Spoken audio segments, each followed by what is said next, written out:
Welcome back. It's Amy Scott Grant, Spiritual Ass Kicker, and I have something special for you. I have another real world example of how to use the Discovery deck. So first I'm going to read you exactly what this person wanted me to check in on around. Actually, I'm going to be shuffling the cards while I'm reading it to you because it's just a little more efficient and is also like how I normally do it in real life.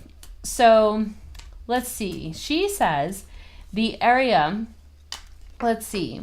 This person says, the area that I am stuck is truly and fully accepting that I can be an abundantly wealthy millionaire.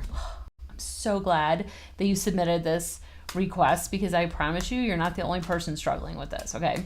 Regardless of the way wealth materializes, for example, earned through hard work or won through lotto, I feel like 100,000 per annum.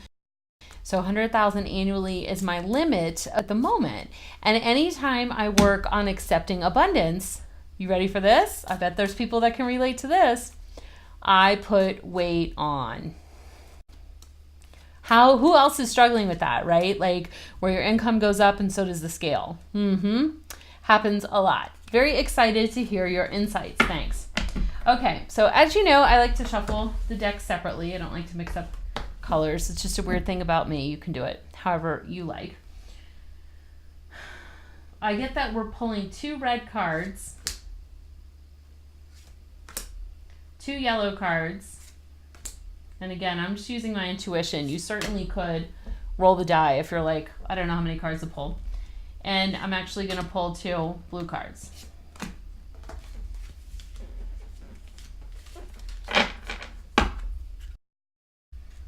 Let's see what we have about blocks in becoming abundantly wealthy. Well, we probably could have guessed this would come up, right? Fear. Sorry, the lighting's a little interesting today. Fear. Also, type of block. Oh, look at that. Sacred contract. I would say that's probably also affecting the connection between weight and wealth, right? Okay, let's do the yellow cards next. Doesn't really matter. You can do them in any order. Oh, interesting. We got 2 chakra cards. Can you see those? I know the light. I feel like, there we go. Solar plexus and sacral. And let's see what the associated emotions are. Oh, how interesting. Anger, yeah. I probably, if we were going to guess, any of us probably could have guessed that one. But look at this one too, jealousy. Hey, jealousy. Okay. I know I really shouldn't sing on these videos. Sometimes I just can't help it. It slips out. Okay, so fear, sacred contract, sacral chakra, solar plexus chakra, anger, and jealousy. Let me just take a minute here and see what I get.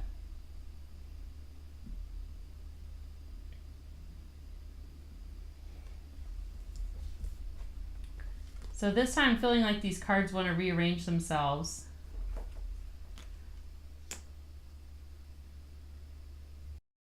I wonder too if when this person gains weight, when their income starts to go up, I wonder if it is around the belly, because I'm really getting that these 3 cards go together, that these 2 cards go together, and that this card is by itself in the middle. And I'll explain in case you can't see.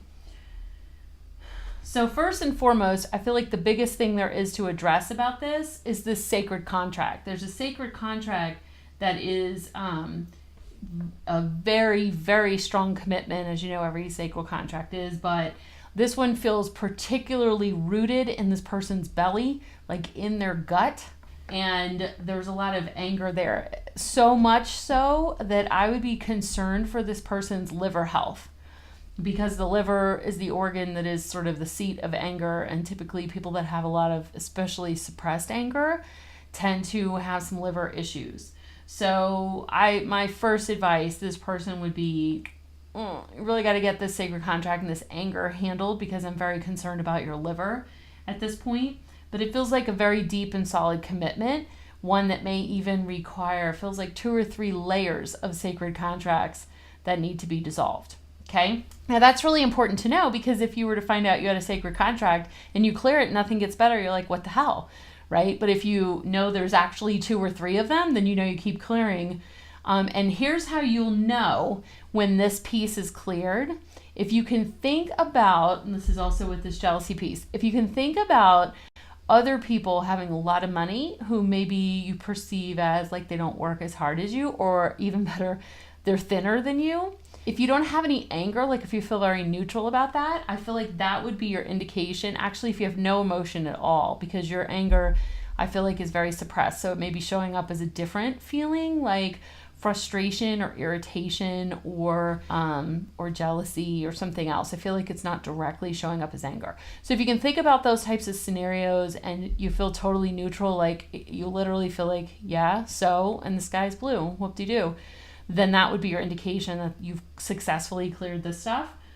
Then over here where we have solar plexus and jealousy are going together, I feel like you definitely want to clear these contracts first and then move over to this aspect.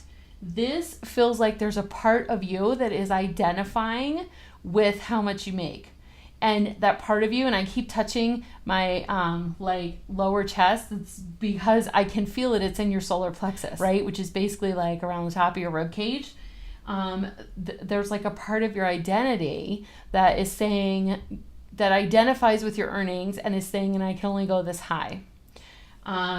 And I feel like this jealousy card is coming up on a two-way street, both that you're jealous of people that you perceive do less and earn more, but at the same time, there's also a big fear that if you start to earn substantially more, then you will be the subject of other people's jealousy.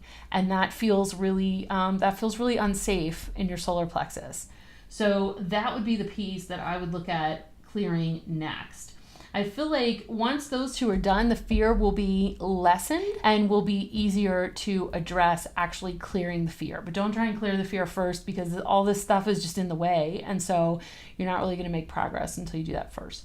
All right, so that's what I get. I hope you found that helpful, and I hope everyone found this helpful in terms of how you can use the Discovery Deck to get to the root of your most pressing blocks and issues. The Discovery Deck is available on my website, shop.askingmeanything.com, and also on Amazon. So, and I don't know if you guys saw, I put together some crystal grid videos. Oh my God, I love the crystal grid. That would be the first thing I would do for this person, is I would set up a crystal grid here, and then once this was resolved, I'd set up a crystal grid here, and then we'd work on the fear, which would probably require another card pull and another grid. It's like the quickest, easiest, most set it and forget it way to do clearings with this deck. But really, it's helpful if you have more than one deck too. So even if you have a deck, pop on over to Amazon, treat yourself to a new one, and I'll see you in the next video. Take care.